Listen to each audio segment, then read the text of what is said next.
Letter Hopping by P.E. Rowe. After Athos, life got unusually quiet aboard Yankee Chaos. It wasn't for want of activity or effort.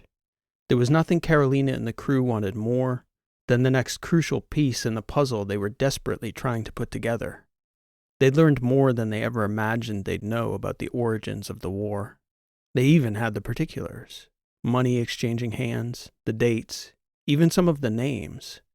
Yet the organizing force behind it all, the story that would make sense of it, hadn't revealed itself in the data or the accounts of eyewitnesses, the historical records they'd stolen. And Carolina's father, Barnard Dreesen, certainly hadn't shed any light on the questions she wanted answered. If anything, all he'd done was cast more doubt over her certainty that something was wrong with the story everyone had been told about the war, that the Trasp and the Aterans were fighting each other for the oldest reasons, over territory, over resources, over future hegemony of the region. It was difficult to know what piece of knowledge they should even be seeking. So Carolina resolved to settle for the last item they'd all agreed on before their visit to Athos. That piece also had human intelligence attached to it, in the form of Fieldstone, who was out in the lettered system somewhere, trying to track down Acop Hernan, the only living Ateran deputy war chief who wasn't known to be on Edoras.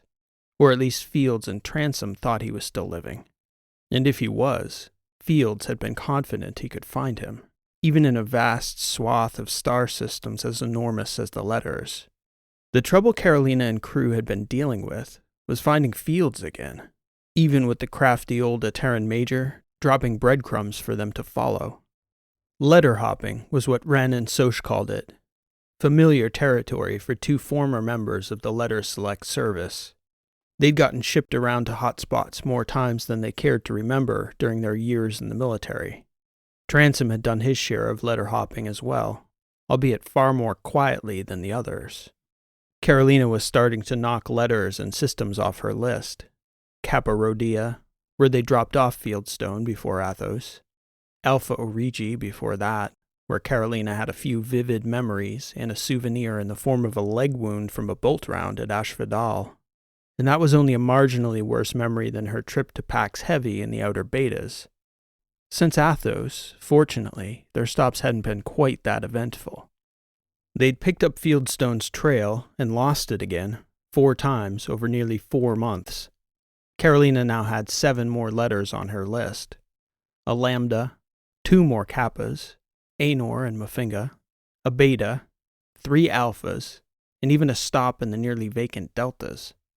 Fieldstone was leaving coded notes at outposts, using references and character names from an obscure Charon novel by Lusal about the world wars on Earth.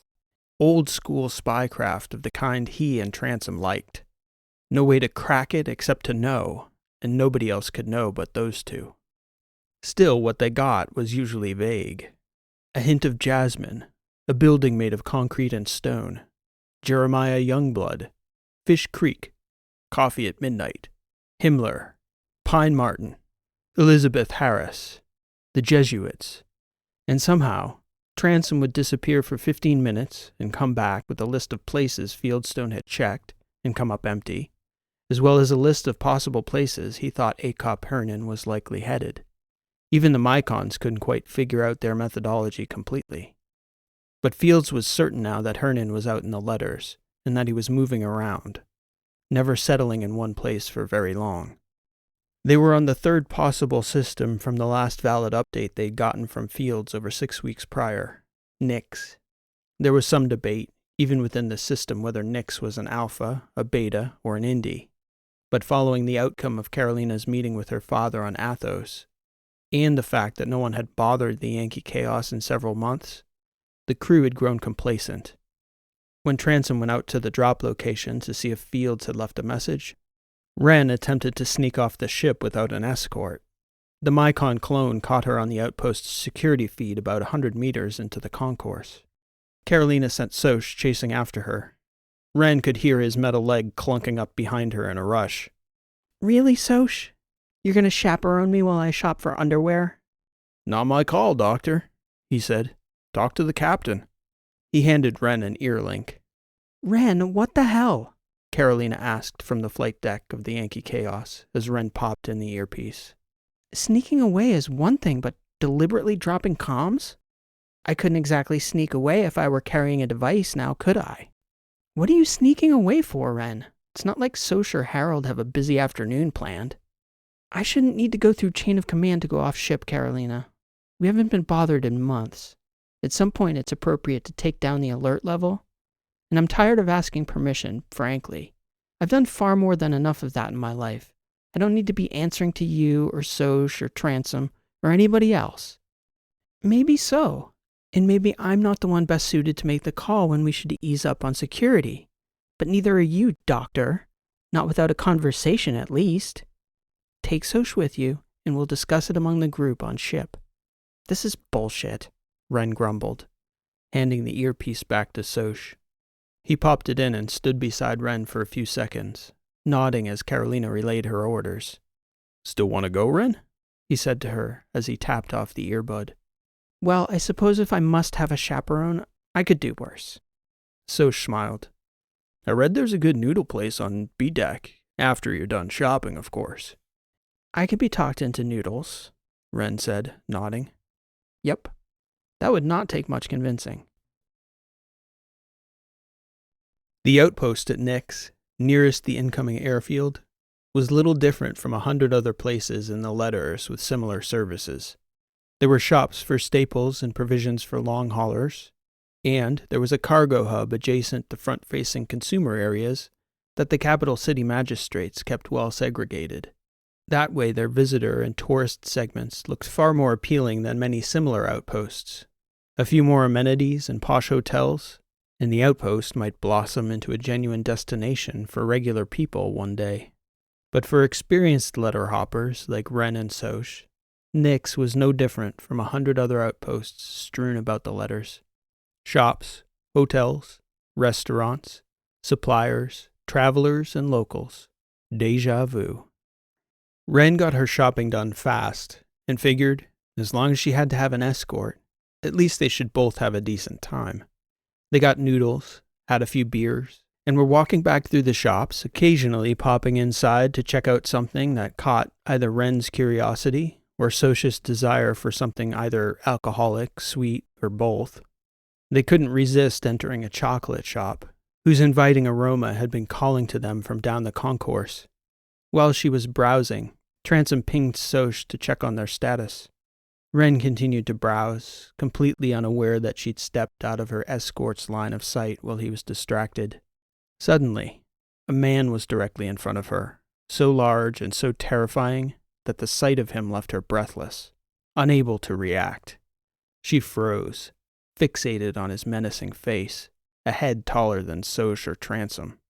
Shock. Before she'd recovered from that momentary loss of composure, his gigantic right hand was around her throat, pushing her back into the dark rear corner of the shop. Then he moved her with such ease, silently, into the annex that opened to the rear supply room behind the shop. Don't cry out, he said, emotionlessly. I know who you are. Today, I mean you no harm. Do not do anything rash that would force this to become unpleasant. Do you understand me? Ren nodded. She was simultaneously paralyzed with fear, but oddly calm. She had the sense that whatever this man was, a killer of some kind certainly, he didn't seem to be a liar. She felt her neck in his hand. She knew he could crush her throat. I would like you to pass this message to your captain. It's okay. You can look at me when I'm talking to you. He could see she was afraid to even raise her eyes up to meet his. Most people were, afraid that they may offend him with their reaction. He knew he wasn't pretty. That wasn't his gift. She reluctantly looked up and met eyes with him. Eyes as cold as Transom's at the Ateran's worst moments. A memory stick, he said. Simple. Give it to her with my compliments. A few things she should know. Also, I have it on good authority the Ateran you're looking for is on Beta Call, or at least he was there recently. There's something very strange going on out here, and your captain and your Ateran friends are fixing to step in it. Something is coming. Make your choices accordingly, Doctor. The first and most important of which should be standing right in that spot for at least a minute when I go. And the second should be acting like nothing at all happened when your half-metal friend asks you where you disappeared to. I don't want to have to work today, and you don't want that either, Doctor. Understood? Ren nodded. Consider this a favor. Perhaps someday you'll have the opportunity to pay it back. You'd do that, right? Of course. Of course I would. I knew I'd like you best of all your friends. Buy some chocolate, Dr. Ren. Calms the nerves. He released her neck and walked back through the annex to the employee entrance and freight access. Ren let out a deep breath and reached for the wall, steadying the legs she hadn't realized had gone nearly gelatinous beneath her. He'd nearly been holding her up with that one hand. Slowly, she began to count out a minute, breathing, processing, grateful.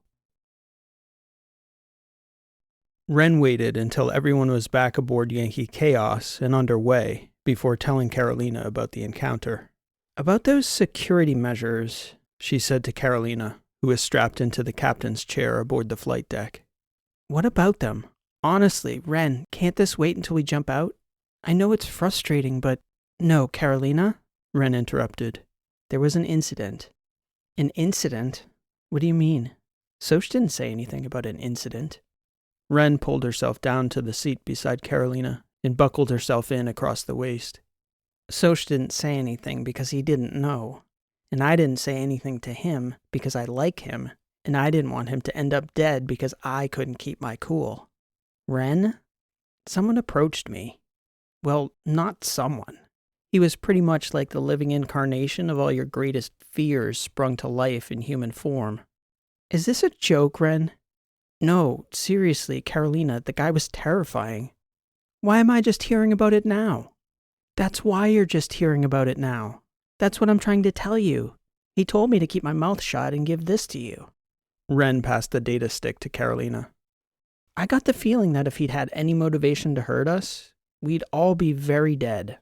Very dead, Carolina.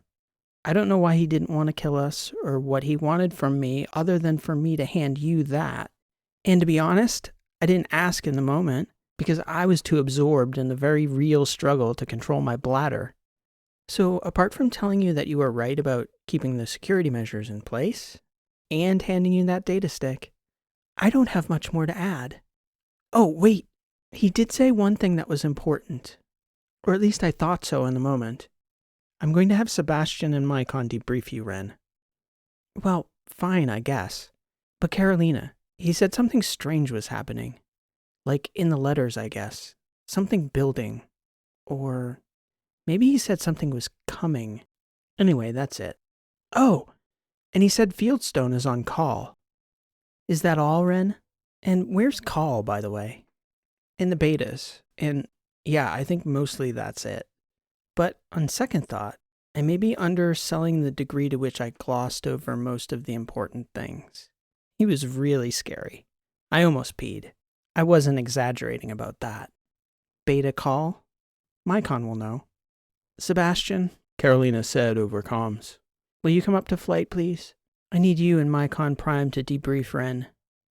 I'm pretty sure I told you everything. Carolina looked over at Ren, shaking her head. Maybe. Pretty mostly sure. Make it heading toward the Beta's ship, Carolina instructed the Mycon clone. We'll dial that in after the doctor's debriefing. Very good, Mycon answered. General heading plotted. At first, Ren's debriefing went smoothly, with Mycon asking simple questions, leading her through gentle memory exercises while Transom looked on. Soch expressed that he thought something funny had happened in the chocolate shop, simply by Ren's behavior after the incident, but he hadn't pressed the issue because Ren had been adamant that everything was fine. She still insisted it was, but after Mycon had extracted all the details of the conversation, he pressed Ren to generate an image of her abductor from the recall program in the neuroband. Not a chance in hell, guys. No way. You object? Mycon asked, Could I be any clearer? More rightly, I should ask you why you object, Doctor. He's not the issue. If I generate an image for you, everyone's going to think it's a good idea to chase this guy down. That's the last thing we should do. The last thing in a million years, Mycon. The message is important, not the messenger. You said this guy's like galactically badass? Transom said. What are we talking here? Clearly he's got skills if he pulled you away under Socius watch. Wren looked over at Transom, shaking her head. I'll put it this way. If he came after you, Sebastian, you'd be lucky to come out of it the way you did with Abali. I know that's a low blow, but I'm just talking facts here. You're a kitten compared to this guy. I know that'll probably just trip your ego, but so be it. Transom scoffed and smiled at the same time, shaking his head. Doctor, I'm not still alive because I think I'm the toughest guy in the universe. I'm still alive because I've always known exactly where I stand.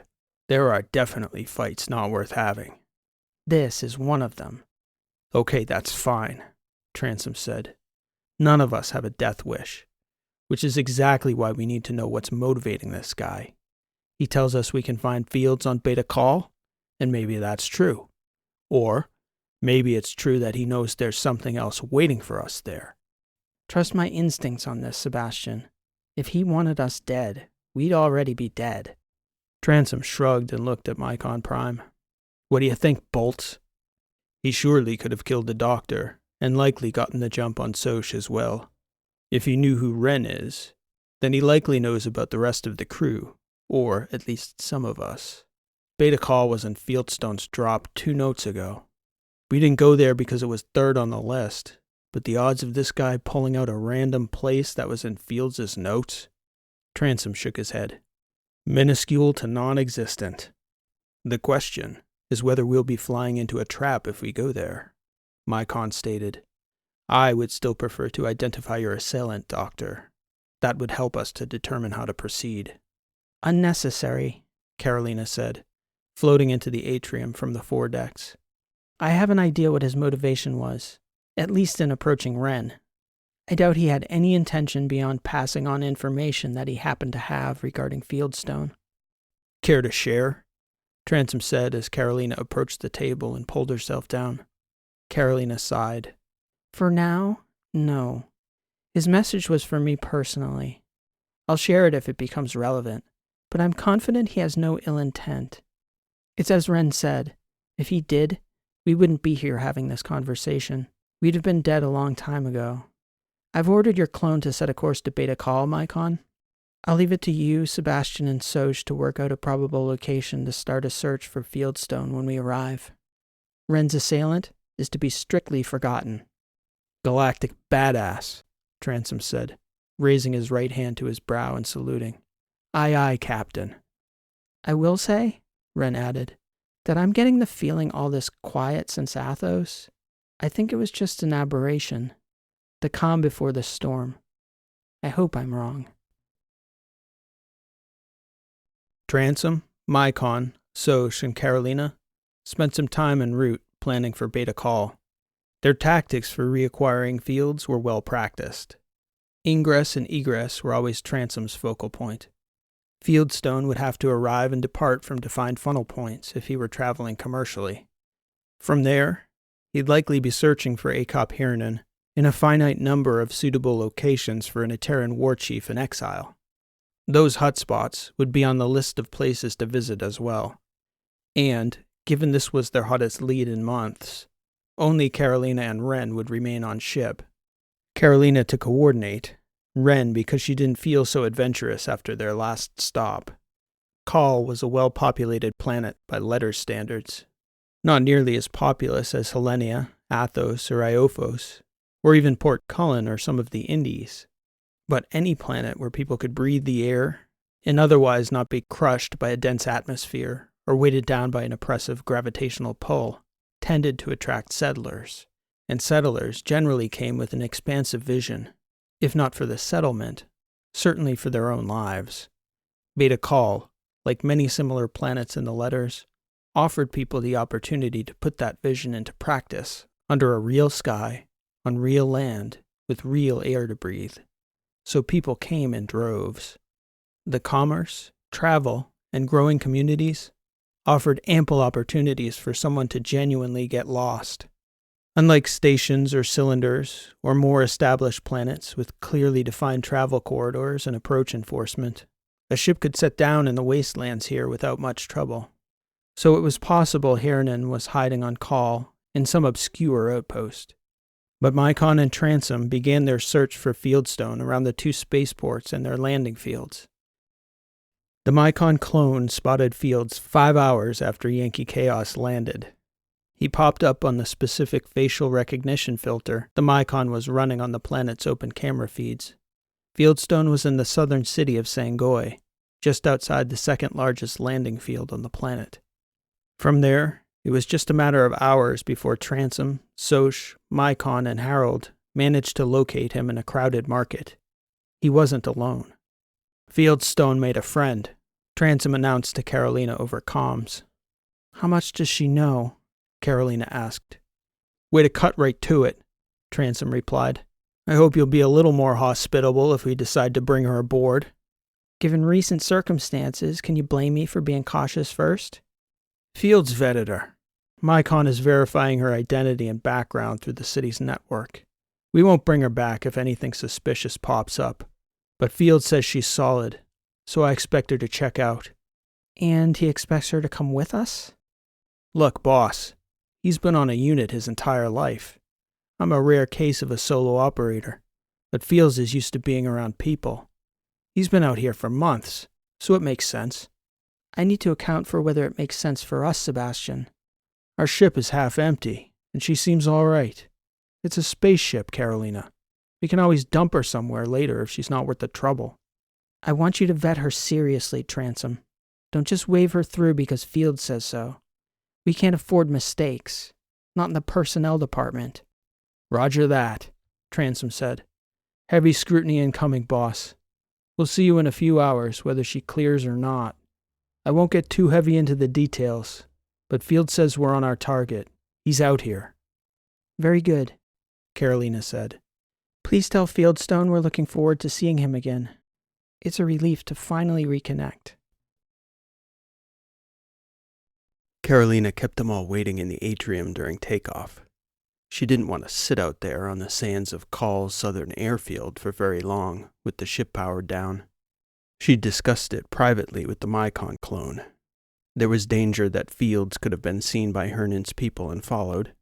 It was also possible his guest could still pose a threat, despite Fields, Transom, and the Mycons clearing her.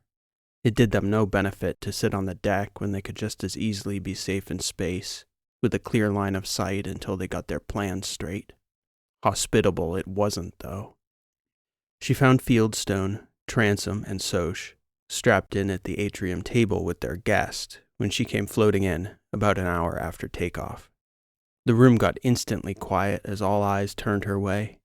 Their guest, a brown-eyed, brown-haired woman, a few years younger than Wren by the look of her, gazed over at Carolina curiously, and then at the others around the table. "Interesting," she said. "Oh?" Carolina said. "What's so interesting?" "I'm guessing by the energy in the room that you're the captain. Please stop me if I've missed the mark." Carolina shook her head. "That's interesting. 2 of the hardest Terrans I've ever set eyes on, and a letters rock hopper so hard he wouldn't let them put him back together properly. And they're taking orders from you." The woman raised an eyebrow. "I was going to ask her how much you've read her in, Fields, but I guess the answer is not much." "That's really your discretion, Captain," Fieldstone said. "Drya has been invaluable tracking down Hernan." "Our ship's AI relayed as much, yes," Carolina said. "Drya, I'd like to thank you for your help so far, and welcome you aboard. I understand you're an investigator?" The woman shrugged. "That's really a bit of an overstatement. I find people for a living is all. Never anything like this, though.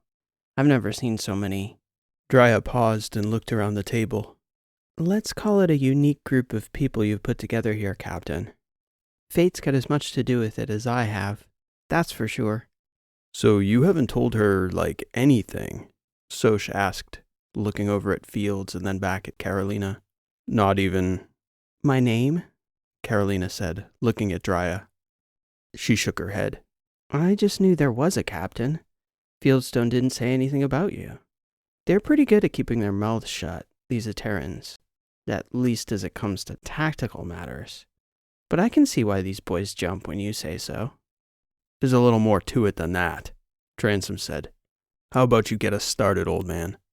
Presumably you've done a little more than locate Hernan in all this time. Yeah, Fields agreed. Drea's been extremely helpful with that. She's got a knack for finding the easy way of doing things, especially keeping track of people. I'll want to hear more about that after the briefing, Carolina said, gesturing for Fields to continue. We picked him up 9 weeks ago in the Alphas. I'll give you a detailed set of notes when we're done. But the short version is that Hernan has been hopping around between planets, and we're not exactly sure what to make of the pattern of behavior. It's not entirely strange for an Ateran to be out in the letters like this, and at first I thought he might be hiding. At first? Well, I doubt that's what he's up to. The stops have been short for one.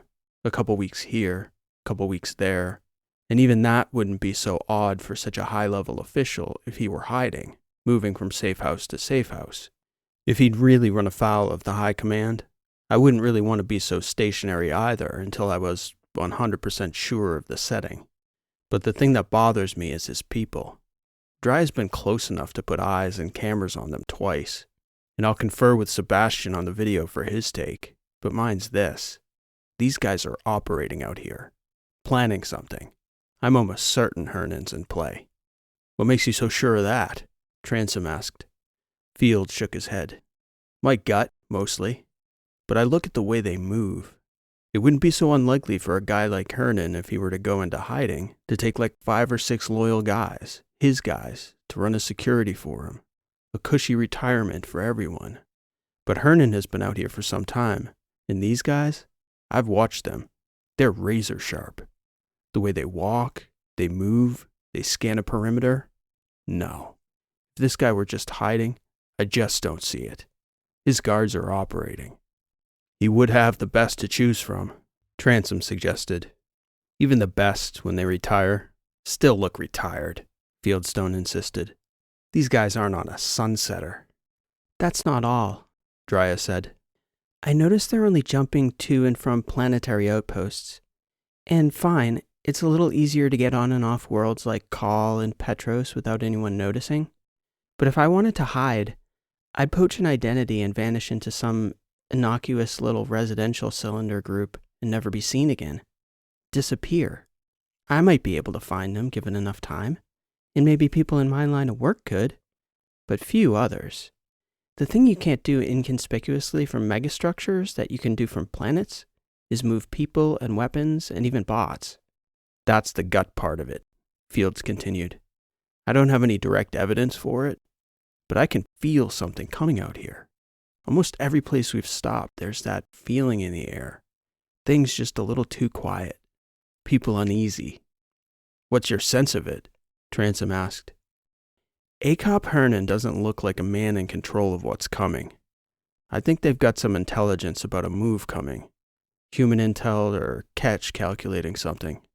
My guess is that Hernan was out here hiding, and the HC knocked on his door to have him get a read on it. I suspect he's been gathering intel from local informants in deep embeds. Spies? Carolina asked. Does Edoras have many spies in the letters? Where's she from? Drea asked. I had you pegged for somewhere east, and I know you're not a Terran from your accent, but... She's not local, Soch said. That's not important right now, Carolina said. Please, Fields, continue. Well, that's it really, Captain. I'm confident something's about to pop off out here soon. I have no idea what it is, but I know that energy when I see it. What do you suggest? Wait, Soch said. Just so we're clear, are we talking offensive here? Out in the letters? Or just a few local skirmishes like we get out in the Lambdas and Kappas on the regular? Something major, Fields said. You can bank on it. And I suggest we pick up Hernan before whatever's coming goes down. After that, all bets are off. Transom scoffed. You said he's got, 5, 6 operators around him? 5, Fields said. And they're top guys. But whatever it is they're looking for, they aren't looking for us. Can she fight? Transom asked, gesturing toward Drya. Fields shook his head. She doesn't even take bonds, Sebastian. I told you, she does things the easy way. Drya finds long-lost cousins and people who skipped out on mortgages. So us three. And your friend, presumably, right? Drya said, gesturing to the aft decks of the ship where Mycon Prime was monitoring the conversation remotely. She picked up on the group's reaction, even though no one said anything. Is he a bot?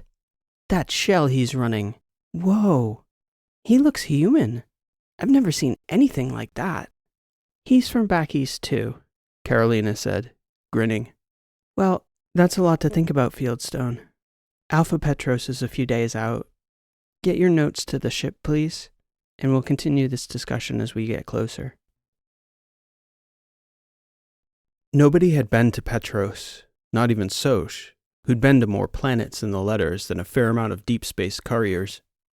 By reputation, it was a harsh place. Deep rocky canyons and craggy mountains were the major features of the landscape, with a thin atmosphere and very little water, so the sky was clear, almost perpetually, and dark.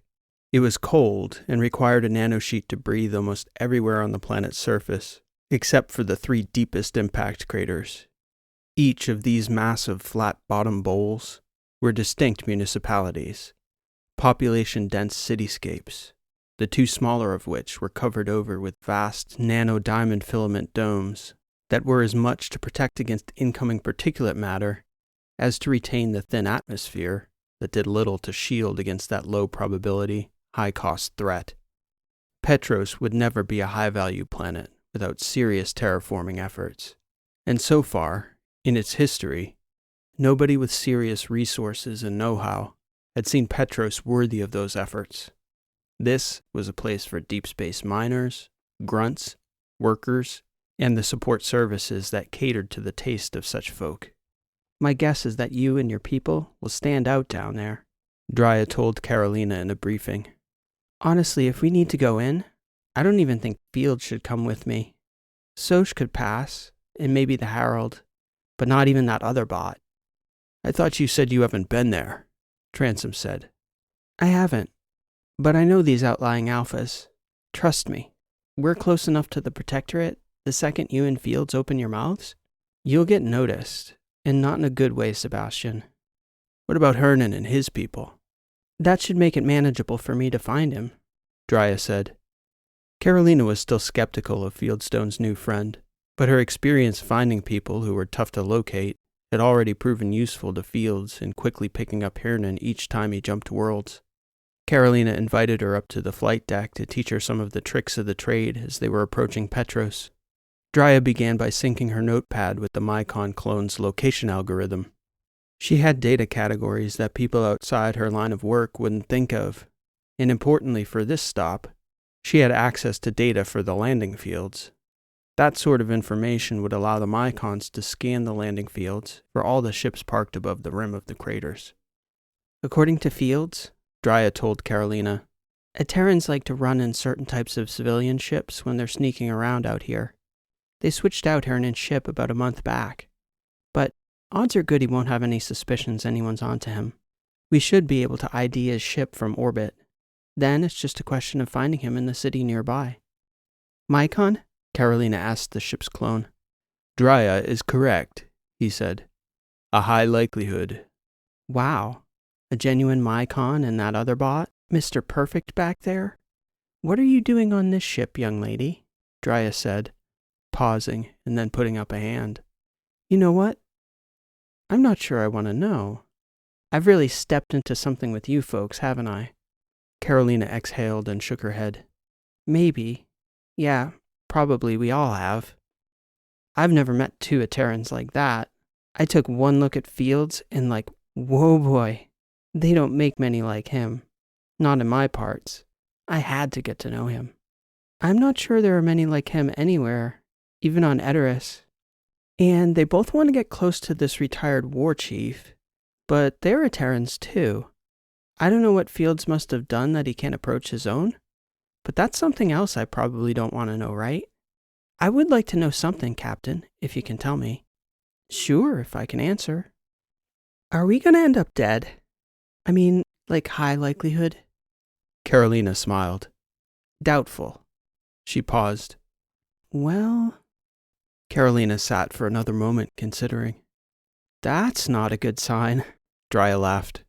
You'd be safe for tracking down long-lost cousins, Carolina conceded. I honestly think there's a good chance I could get killed doing what we're doing eventually. But I'm not worried about that today. Right, Drya said. I'm not sure how long I'll be aboard with you all, but do me a favor and tell me when you do get worried. Oh, believe me, Carolina said. You'll know. The Mycon clone located Acop Hernan's ship on approach to Petros. With a thin, cloudless atmosphere, the Yankee Chaos wasn't even in orbit before they narrowed down their target to the Gavron crater, the middle city, as it was known on Petros, located in the northernmost impact basin, under one of the clear diamond domes. Drya suggested she go alone to attract the least attention. When Carolina offered to send Harold with her, Drya balked. Even that nice multi-use will draw eyes on this outpost. Mycon Prime had a better idea than Harold. I'll get George out of storage, he told Carolina. George? Fieldstone asked when he overheard Carolina and Transom discussing it. Another bot shell we have for our Mycon, Carolina answered. Juice built him. He's not good looking, but George is pretty inconspicuous. If Ugly's inconspicuous, Transom added. Who the hell is Juice? Fieldstone asked. Where the hell is Juice is a better question, Carolina muttered. Not important right now. Anyway, yeah, tell Drya we'll be sending George with her. Roger that, Fieldstone said, shrugging. Drya was apparently busy, loading local directories from her subscription service onto her eyewear. Common practice for people in her profession out in the letters. Her license as an investigator provided access to letters-wide government and law enforcement databases even the Mycons would struggle to crack. Carolina was already warming to both Drya as a person and as a potential asset to the team. Even so, Carolina was glad Mycon would be on her shoulder as she approached Acop Hernan and his people. Drya's reaction was priceless when George joined her at the rear airlock door, once they'd sat down at the airfield. Well, Carolina, you officially own the prettiest and ugliest two bots in the letters. Drya laughed and shook her head. No offense, George, you bucket of bolts.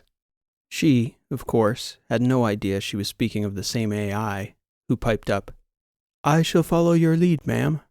Oh, you better, Drya answered. You can't be disobedient when you're that ugly, pal. That's like physics or something. Carolina waited until they'd stepped out the airlock and then turned to Fieldstone. I get what you see in Drya. She's growing on me quick. She does that, he answered. It wasn't more than a couple hours before Drya had located Hernan and his people. The crew was sitting at the atrium table, finishing dinner when she pinged. I've got good news and bad, she announced. Good news is we have a location on Hernan. Bad news is, it's in the middle of a convention of Ateran badasses. Kind of like a bunch of clones of our two guys, only younger and angrier looking if that's possible. Encrypting a stream now. Hang on. Carolina gestured for the ship's Mycon to route Drya's stream to the float screen, which popped up over the dinner table. We got those two guys there, Drya began. This is a hotel in the Lowtown, I guess they call it, right outside the city center. And there's those two guys over there, two more on that roof up there, hiding back from the edge right now, which no doubt means they could put up drones in a heartbeat as well as snipe you out of existence if anyone got near our target. And if they're climbing on rooftops, I bet they got the entire block surveilled. Probably an AI watching from as many cameras as they could hang, and more. This is more security than we've seen for Hernan by far. I haven't seen the big guy again since he and his 5 guys went inside. So that's the summary. Okay, Carolina said. Thanks, Drya. Let us know if anything changes. Sure, she responded, cutting the video from her eyewear. Oh, and this is nothing concrete, but this city, I mean, something is off in the energy around here. It's a kind of quiet I've never seen in my life. Like dread. Maybe it's me and all this stuff has got me spooked, but this city seems like it's holding its breath. Fieldstone looked over at Transom, who shrugged and just stated, "We're not going to know until we know." Right, Their new friend stated. dry it out. The audio feed cut. Drya checked in 2 additional times that afternoon, and each time it was to report more security, up to 15 more Terran soldiers in civilian clothes, sticking out badly enough that the regular people in the city were staring at the outsiders, doing double takes as they went about their usual business near the hotel. The consensus aboard the Yankee Chaos was that there had to be an even heavier hitter than Hiernan inside that hotel, a present-day member of the war chief's cabinet, or maybe a lesser commodore, here to take a report on whatever it was Hiernan was doing out in the letters. It took the ship's Mycon clone several hours, but at Transom's request, he pored over citywide footage near the hotel, trying to identify the other major Terran player, hoping to get a headshot as the group entered the hotel. He identified the moment the group arrived, but found that the Terrans must have been using some EM interference to scramble the signal. Even he couldn't clean it up, using any algorithm he knew. YC, this is Drya. Their newest operative called back early that evening. Hiernan is moving. Relaying video feed now. It's probably tough to see in this light, but he's got his guys with him. All our old friends, Fields. No more, though. I do think he's staying at the hotel, but he's clearly not the big security concern. Copy that, D, Fields said. What do you guys want me to do? I've walked a perimeter around this hotel about 40 times. I've sat on benches and stood around, but I'm feeling obvious and not so inclined to stand out here all night. This is clearly not a good place to approach Hiernan if that's the plan. Fields shook his head as he signed off, telling Drya to stand by. A few minutes later, the ship's Mycon cracked the shipyard's camera bank, and within seconds had the footage of 3 different Terran teams arriving. A forward security team that preceded the main protectee, the high-value target's arrival, and Hernan's arrival with the last team. "Which would you like to see?" the Mycon asked them. "All of them," Transom said. "But get us stills of that big fish first, and identify if you can, please." "That will hardly be necessary for me to do," Mycon said, displaying a clear headshot of Miles Quartus, eliciting an audible grumble from Transom, who shook his head at the sight. "Shit," was all Fieldstone said. Carolina looked up at the float screen, and then over at Transom. Well? He was still shaking his head in disbelief. "Give me a second, boss. I'm thinking." "What's there to think about? We need to lie low and reacquire Hiernan later," Fields insisted. Who is he? Carolina asked. "Miles Quartus," Fields said, a bit surprised Carolina didn't know who he was by name. "He's Commodore over 8 of our 12 fleets. He's my former Commodore Grice's boss's boss. Literally the highest-ranking flag officer still under commission and not on the war chief's staff. He's practically high command. If they get a sniff of Transom's socks in the breeze while they're on this planet, they'll nuke this airfield, Captain. I assure you, we need to get gone yesterday." "No," Transom said, simply leaving that one-word statement there and making no follow-up. "No? What do you mean, no?" Fields asked. "Think about this for a minute," Transom said. "It gives us like 10 different advantages we'll likely never have again." Fieldstone's face was indignant, in disbelief. "Like what? Name one." Ingress and egress, came a voice from the far side of the atrium. Wren, who had been half listening from the commissary, had turned her head toward them, smiling. "You're being a smart-ass, Doctor," Transom said. "But you're being a smart-ass at least." I've been listening. Ingress and egress, blah, blah, blah. "She's right, sort of. We got footage of the ingress, so we can identify the teams exactly," Transom explained. "We only care about Hiernan, right? So presumably he's going to leave with his team, not with the Commodore. They're not going to be looking for us. Not in a million years. If they're looking for a threat, it'll be a lone assassin or a Trasp strike team. Or pretty much anything not us. You and me, Fields, we can file in and pass for security agents well enough at a distance. We just need to get somebody close to him. How the hell are we going to do that, Transom? Fields asked. Transom looked back at Fieldstone with a devilish grin. I've got an idea, Captain, but it's going to mean taking down a layer of secrecy with both our new friends. A matter of trust. Carolina looked over at Transom, not quite picking up on the plan until he looked toward the rear of the ship ever so briefly, to the back where Mycon Prime stored his vacant new shell.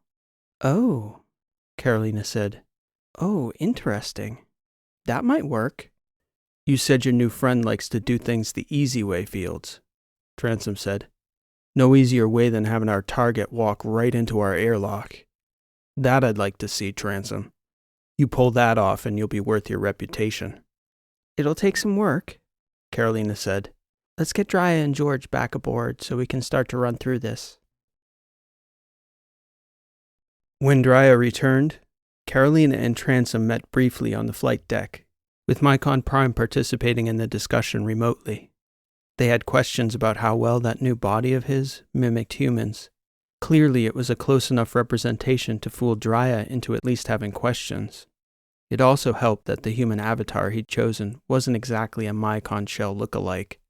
They'd also seen Rishi's shell, and though none of them had met the real Rishi when she was human, they'd all remarked on how they never would have guessed she was anything but human. Rishi the person. I can spoof almost anyone, Mycon said. I cannot promise perfect reliability, like fooling someone's mother, perhaps. Shared memories are certainly a vulnerability. But if you are thinking of putting me close to Acop Hernan, I think there is a high probability of success over a very short timeline.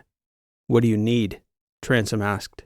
Can you just look at the guy and poof, take his shape, or what? More data is better, but I could stitch together a 3D model from multiple stills. Known points of reference will improve the accuracy of the physical avatar. Recordings of his voice should be sufficient. You're not the only one with that talent, Sebastian. No doubt, Transom said with a wry smile, mimicking Mycon's voice. So we're going to need to get close to them beforehand, Carolina asked. That would dramatically improve the odds of my deception being successful. And Drya? Transom asked. Are both of you comfortable revealing our prime here to our new guest? She seems to have her eyes open to some degree, Carolina said. I'm not sure, though. She also seems to have a sense that knowing what we know could put her in danger. Let's let them make the call on it, then, Transom suggested. Tell them it's dangerous, and then, eyes open or shut. Their choice. Fields and Drya were sitting down together at the atrium table, finishing up a very late dinner. They were both smiling and laughing as Carolina and Transom approached from the flight deck. The easy way, Transom said, looking at Drya as he and Carolina sat. Fields said that's your specialty, and we're going to need a little bit of it, if you're willing to help us. So far I haven't seen any reason not to. Good, Transom said. We need a way to get close to Hernan's security detail without tipping them off. For who to get close? You and Fields, or any of us? Because any of us is real easy. You two would take some finagling. Any of us. Oh, that's super easy. If we're confident they're not going to fly out of here in the next couple days, we just watch them, figure out where the boys go to drink when they're off duty, and then me and Blondie get all dolled up and honeypot them. Maybe even the doctor if she's up for it. She seems like a secret fun girl, I have to say. But you're going to have to lighten up a bit, Carolina. You know, act natural, not so distant. Transom was laughing. I won't be joining you, Carolina said. But someone else will. I have a serious question for both of you. I want to know how much you're willing to risk. You especially, Drya. Look, Captain, I know this is dangerous, and I'm kind of okay with it. This has been eye-opening for me. Kind of fun. It is serious, though. Sure, serious. People would kill you to get the information you're going to learn working with us. Yeah, but I don't get the sense you'd hang me out to dry like that. You back your people, right? Carolina nodded. That's all I need to know. I'm all in, Carolina. ready for the secret sauce. Mycon? Carolina said, gesturing for the Prime to step into the atrium. He was wearing his advanced shell from before, the one Verona's sect and Edis Ali had made for him. That bot, Drya, is also a Mycon. He's also the same AI that accompanied you to the city in the body of George. He's also Mycon Prime, Transom said. He loves telling everybody that. Yes, Sebastian, thank you for stealing my thunder. Boom, said Transom, grinning. That's not all, Carolina said, gesturing to Mycon. Apologies, Captain Dreesen, but apart from yourself and Dr. Wren, I haven't been close to a better candidate for a female avatar. Drya looked over at Fields probingly. He shrugged, shaking his head. Mycon then morphed, before their eyes, into an eerily perfect replica of Carolina's oldest Athosian friend, the socialite Triss Ball. Drya gasped, and Fieldstone's eyes got wide. Transom began shaking his head, glaring over at Mycon. Triss, he grumbled. Really? Oh, she's perfect, Drya said, wide-eyed. But, sorry, I gotta come back to something. Mycon Prime, you said? The one and only, Mycon said, perfectly mimicking Triss's voice. And you called her Captain Dreesen, Drya said, gesturing to Carolina. Carolina Dreesen. She paused, her eyes alternating between Fields, who nodded, and then back to Carolina. Oh my God, I'm so stupid. I'm supposed to be an investigator? But you weren't even using a fake name, Carolina. I thought you looked familiar. I just didn't think it was possible. Transom was grinning. I guess I didn't get to steal your thunder after all, Bolts. So sorry. That's okay, Samson. I still love you, Mycon replied in Triss's voice. Okay, wait, Carolina said. Mycon, you're creeping me out. Take off Triss's face and everybody settle down, please. This is serious. So serious, came Wren's voice from the hallway to the medical bay.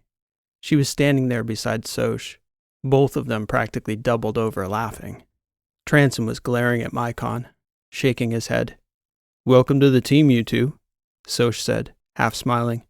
It doesn't get any less ridiculous from here. After the crew had settled down and discussed their preliminary plans for extracting Hernan, Drya went back down to the city with Mycon to observe the Aterans. Transom zeroed in on the egress, specifically the lift from the crater's basin up to the airfield above. There were 4 operating lifts, 2 freight elevators, and 2 passenger cars. That was the pinch point Transom was focused on. The goal was simple. Get Mycon to convincingly copy one of Hernan's security team, incapacitate the others on the ride up the lift, and, one way or another, get ACOP Hernan from the top of the lift to the Yankee Chaos before any of the Aterans had the chance to intervene. Then, take off, jump out of the system, and interrogate him. The element of surprise made it a reasonable possibility, and the security footage the Mycon clone had pinched helped them to sketch out their probable exit protocols. Their largest question was when Hernan's group was planning to leave Petros. Transom and Fields were sitting at the atrium table with Soch and Carolina, sketching out contingencies for the operation. They'd decided that the easy way in this case would be attacking the elevator station's security. They tasked the Mycon clone with probing how difficult it would be for him or Mycon Prime to quietly gain control over the elevator cars. City infrastructure like that tended to be fairly hardened. Mycons were known to be dynamic, sophisticated, and notoriously mischievous AIs, though. The Mycon clone returned an answer after about 15 minutes of probing.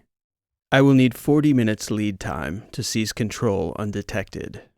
I could do it in 20, but that would leave a trace. That'll work, Fields stated. They'll send 2 guys up to clear the ship. As soon as we see them coming up, we start the clock. We just need to know approximately when to get Mycon Prime inserted and how, and I like our chances. Presumably, he'll have some input on that when he and Drya get back. He does, the Mycon clone interjected over the atrium's speakers. They are on their way back now. We've been discussing their progress. Apparently, Miss Ball was quite a hit with your Terran counterparts, Sebastian. Transom shook his head. Fields grinned. Something I should know about, Transom? Athos, he grumbled. Never mind, as long as we're on track. Prime has requested that you await his return to discuss contingencies with him and Ms. Drea, the Mycon clone stated. When's this all going down, Ship? Soch asked. Not like a few hours, right? Tomorrow? The next day? The day after tomorrow. I'm going to get something to drink. Vodka berry, anyone? Carolina? She shrugged. What the hell? Soch looked over at Transom, who glared back at him. Vodka berry? Fields asked. Athos, Transom grumbled. Don't ask. Suit yourselves, Soch said, smiling. They sat for another 20 minutes or so, mostly making small talk while they waited for Mycon Prime and Drea to get back to the ship. When they returned, Mycon was wearing his normal shell, and Drea was wearing a wide smile, leaning into Mycon Prime, her arm locked in his. Your friend here, Captain Carolina, he makes a convincing, tipsy, flirty girl from Athos, I have to say. I had an excellent model from which to build my avatar, Mycon said. Yeah, well, I'm glad you two had your fun, but don't expect to see her again unless it's absolutely necessary. I think we've all had enough fun at my friend's expense. Wouldn't you say, Sebastian? Agreed. I did have a lot of fun, Drea said. I knew you weren't the only Terran who knew how to have a good time, Fieldstone. She let go of Mycon and took a few deliberate steps over to the table, where she set herself down on Fieldstone's lap. We have a time of departure, I hear, Carolina said. Not precise, but our Terran friends were looser with their schedule and a few other details than they should have been. And you got close to a few of those boys? Fields asked. Oh, so close, Drea said, leaning in and kissing Fieldstone's neck. She did. I didn't. They had a major, too, but he wasn't as well seasoned as this one. Well, Carolina said, sounds like you two had an interesting time. I'm sworn to secrecy, Drea said. I kind of like you guys. Weird bunch. But it's been fun so far. Give it a little time, Transom said. All kinds of different shades of fun around here. Tomorrow, then, Mycon said. We'll drill through the op until we're ready. Fieldstone tilted his back behind Drea to meet eyes with Mycon. Tomorrow, he said. Good idea. In the morning, the group met and made adjustments to their strategy. And though Fields awarded Transom style points for his plan to get Hernan to walk into the YC's rear airlock on his own, they ultimately decided on a higher percentage option. Isolate the group in the elevator, incapacitate, and evacuate before the Terrans had any chance to respond. That plan was fully dependent on getting Mycon into that elevator in the form of one of Hernan's security agents. The tricky part was being sure which of the 5 agents would be in the elevator with him, as one would likely be left on the airfield to watch their ship after they'd cleared it, and one would be waiting at the top of the elevator to ensure a clear path to Hernan's ship. Apart from that wrinkle, the plan was the same. Soch and Fields would take out Hernan's man at the top of the elevator. Transom would take the guy at the ship. Their only other concern was getting Drea out smoothly, as she'd volunteered to help Mycon slip into Hernan's security team as seamlessly as possible. Watching Fieldstone drill the group gave Wren and Carolina an even deeper sense of how well practiced a finely tuned operation like their team could be. It reminded Carolina of a stage production. Perfect choreography, each dancer and step. They ran through their ideal scenario so many times Carolina lost count. Then, Fields took them through a long list of contingencies for all the possible variables they anticipated. After every possibility had seemingly been drilled, Carolina asked about the one part that hadn't come up. Sebastian, you're in charge of the guy at the ship, right? How are you going to take him out? Don't worry, boss, he said. I won't kill him unless I absolutely have to. And I won't. She looked at him probingly. Don't worry about it, he said. And that was the end of that conversation. The rest of the evening they spent relaxing and watching the security feeds, monitoring Hirnan's movements from afar. There was unexpected activity the following morning. Miles Quartus's forward security group arrived at the airfield to clear the 2 ships they'd arrived in. After they'd cleared Quartus's ships, they left 4 people to watch the ships and 2 more at the top of the elevators. The crew of the Yankee Chaos had yet to see any sign of Acop Hirnan's people. Fieldstone took that as a sign that Quartus was still planning to leave before Hirnan's group. Nonetheless, Drya insisted on rushing down to the hotel, in case Acop Hirnan's team began to move out with them. If Hirnan does leave with Quartus's group, there's nothing we can do at this point, Fieldstone said. That's not true, Transom responded. It's not preferable, but it's doable. No, thank you, Transom. We're not shooting at our own people. Let's keep our options open, Transom insisted. Last resort. We can't allow Hirnan to slip away.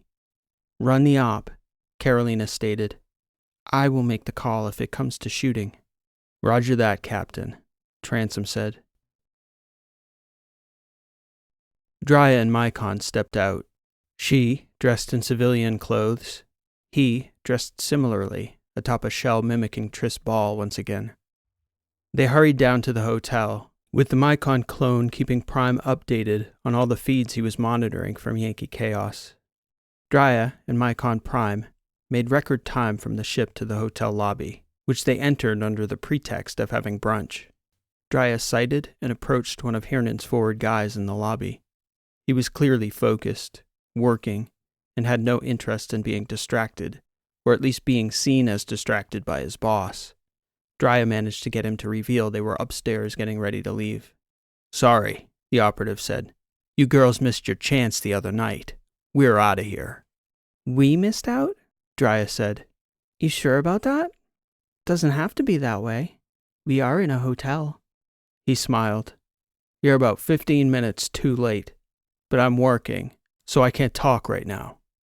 Drya stepped away, feigning disappointment when the second forward operative appeared. Start the clock, she relayed to the ship. Those 2 forward operatives left the hotel to clear Acop Hirnan's ship and the top of the elevator, the same as Quartus's forward team, who were still standing in the airfield. Drya relayed that there was an urgency about the 2 operatives as they left, that perhaps they were late. Something. Suddenly, the lobby was filled with Miles Quartus's people. Where's Hirnan? Transom pinged Drya. Any eyes on him? Drya and Triss were just being seated in the lounge inside the lobby. They hadn't seen Hirnan or his other 3 people. Something's up, Drya said. Hirnan isn't here, but Quartus practically sprinted through the lobby.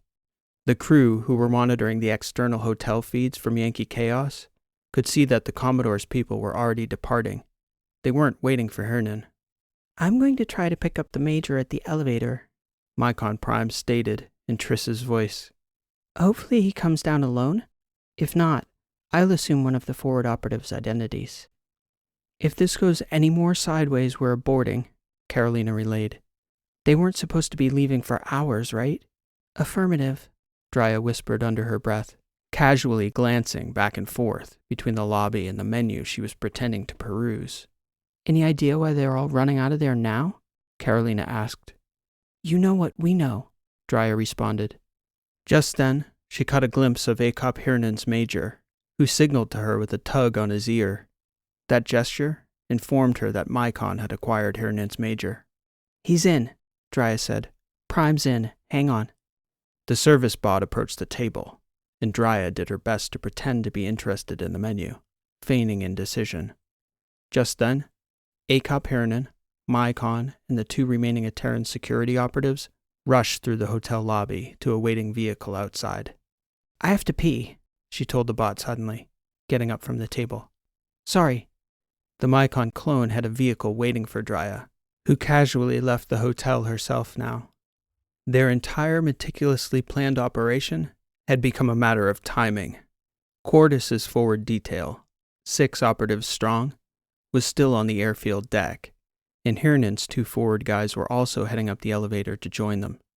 That's 8 guys up here, Fieldstone said. We can count, old man, Transom told him. Let's get our affairs in order. Soch was waiting for them by the walkway leading back to the gear hall. Transom greeted his half-metal shipmate. Metal face? Another good day to be alive. And stay alive, Transom agreed. Carolina and Wren watched from the flight deck as Akop Hirnan made his way toward the elevators. There was now a shrinking window of opportunity to execute their plan, and it depended entirely on the Commodore, Miles Quartus, and his party taking off without waiting for Akop Hirnan and his people. He won't wait, the Mycon clone announced. Prime has relayed the reason for their urgency. An attack is imminent. Mycon Prime presumes this attack is Trasp, as it seems there is uncertainty among the Aterans. They just got word minutes before vacating the hotel. Should we abort? Carolina asked. Negative, Transom stated from his position in the rear airlock. Our timeline extends to getting Drea and Prime back aboard anyway. If we can take Hirnan without extending our stay on Petros, then we scoop him and screw. Let's not abort unless grabbing him delays us. What do we know about this attack? Carolina asked the ship. Prime's answer is rather sardonic, the Mycon clone stated. He says that the Aterans are running, which should tell us all we need to know. Carolina watched as the dots on the float screen cleared various landmarks. The base of the elevator, the airfield concourse, Quartus's ships, Hirnan's ship, and creeping along in blue dots on the float screen were her people. Drea's vehicle was tailing just behind Mycon Prime and Hirnan, approaching the base of the elevator. Soch and Harold, now at the upper concourse, were keeping eyes on what little foot traffic there was going down to the city. Transom was out on the airfield, making his way toward Hirnan's ship. Fieldstone, for fear of being recognized by Quartus's people, was holding in the Yankee Chaos's rear airlock. Carolina had the feeling the op was coming unglued. The Mycon clone could see the nervous energy in her face. Captain, rest assured. Remember that I control the key element to this scenario, the elevators. And, be advised, Miles Quartus and his people are now on the airfield deck. Soch relayed the same information from his position, observing 16 plainclothes operatives, about as conspicuous as they could be, rushing their protectee into an awaiting deck vehicle. The rest of them filed into 2 trailing airfield carts, and the small convoy began to rush off toward Miles Quartus's 2 ships. Mycon announced that Hirnan's team was arriving at the base of the elevator. The Mycon clone had taken care to manipulate the elevator traffic so that there was an empty car waiting for them. Drea, Fields asked. I promise you she will exit those elevators before Hirnan does, the Mycon clone responded. Hirnan's top guy is looking awful jumpy out here, Soch relayed. Anybody else think we should get our engines warm? In due time, Mycon responded. Relax and execute on my cues. Stand by, please. It seemed like minutes passed, but it was only 20 seconds later when Mycon gave word that Drea had boarded the passenger elevator at the base of the crater. Soch, be advised. Hirnan's man may get suspicious when Drea's elevator opens and his people aren't on it. If you must take him early, take him early. Roger that, ship. Fieldstone arrived behind Soch at the top of the elevators, announcing that he was in position as well. Miles Quartus's ships are taking off, Mycon announced. We're a go. Carolina took a deep breath, looking over at Wren beside her on the flight deck. Wren did her best to return a reassuring look. There's an additional contingency we hadn't figured in our scenarios, Mycon informed Carolina. If any of the Aterans in Hirnan's team are able to signal to Quartus's ships that we've abducted Akop Hirnan, the Yankee Chaos would be vulnerable and outmatched for several minutes of airtime. That's if they prioritize Hirnan over fleeing. What do you recommend, Mycon? I suggest our people be certain about incapacitating Hirnan's security detail. How certain do we have to be? It's likely we will be dead in the air if the Aterans turn on us in those 2 vessels. The call is yours. Relay as much to our people, Carolina said. Kill or incapacitate. Their discretion. Understood, Captain Dreesen, Mycon stated. True to his word, Mycon made certain Drya's elevator reached the top before Hiernan's. Fieldstone rushed toward the elevator. As soon as the doors opened, Fields escorted Drya directly to the vehicle Hiernan's man was holding for the former war chief at the edge of the airfield. And, as he'd correctly guessed, that instigated a scuffle between the two men, ostensibly over the vehicle. And while the two Terrans were squaring off, Soch ended the fight before it even started, calmly stepping behind Hiernan's man, completely unnoticed, and delivering a vicious thump to the back of the Terran's neck with his metal fist. When Hiernan's elevator finally arrived, all the humans on it had been fully incapacitated by Mycon Prime, including Hiernan himself. Mycon, still in the guise of Acop Hiernan's security chief, calmly carried him across the concourse on his shoulder to the waiting vehicle. By the time they arrived back at the Yankee Chaos, Transom was outside, waiting to flag them in, watching the group six for any unexpected activity. "Any problems?" Soch asked him as he ushered Drya into the airlock. Transom shook his head. "No problems." Fieldstone shot a harsh look over at Transom. "No problems," he repeated. "Let's get off this rock before whatever's coming gets here." Hiernan was still unconscious, and Wren was there to meet him just inside the rear airlock. She had Prime take the old Terran chief directly to her table in the medbay and secure him for takeoff. "Well done, everybody," Carolina said, as coolly as she could manage. "As soon as everyone's secure, we're off the deck." By the time they cleared Petros' thin atmosphere, Miles Quartus's ships had already jumped away. They'd been replaced on Mycon's flight matrix with dozens of incoming ships, approaching Petros in formation from 4 different vectors. Nothing could be done. Nothing to say. Petros was defenseless. The hundreds of thousands of people who remained beneath them in those delicate, habitable bubbles were at the mercy of the merciless. Mycon jumped the ship out, with no particular destination. Another hop to another letter. In the moment, it was unknowable, but for the rest of their lives, none of them would ever forget Alpha Petros. The letter's offensive had begun. Letter hopping. This has been an original story, written and read by P.E. Rowe. Thank you for listening, and I hope you enjoyed this story. If you're enjoying the channel and you enjoyed today's story, I'd humbly ask that you leave a like on today's video, as it helps the channel to grow and reach more sci-fi fans like you. If you're new to the channel, or you just found this video and may be thinking, I like this story, but I'm not entirely sure about everything that's going on, take heart. Today's story was the second episode in Season 2 of a series which we started on the channel this past year. If you'd like to catch up completely, and to help support the channel ad-free, you'll find a link to my bookstore in the description below, where you can find the Misfits, Book 1, in paperback, ebook, or audiobook. There's also a link in the description and the pinned comment below for the video of the complete first season on YouTube, which does have ads on it. Either way, you can help support the channel and get caught up on all the Misfits adventures fast and be ready for the next episode in a few weeks. Be sure to subscribe and click the notifications bell to ensure you're notified when each new episode goes live. Next Thursday, March 7th, is going to be my first bye-week of the year, so I can focus on growing the channel.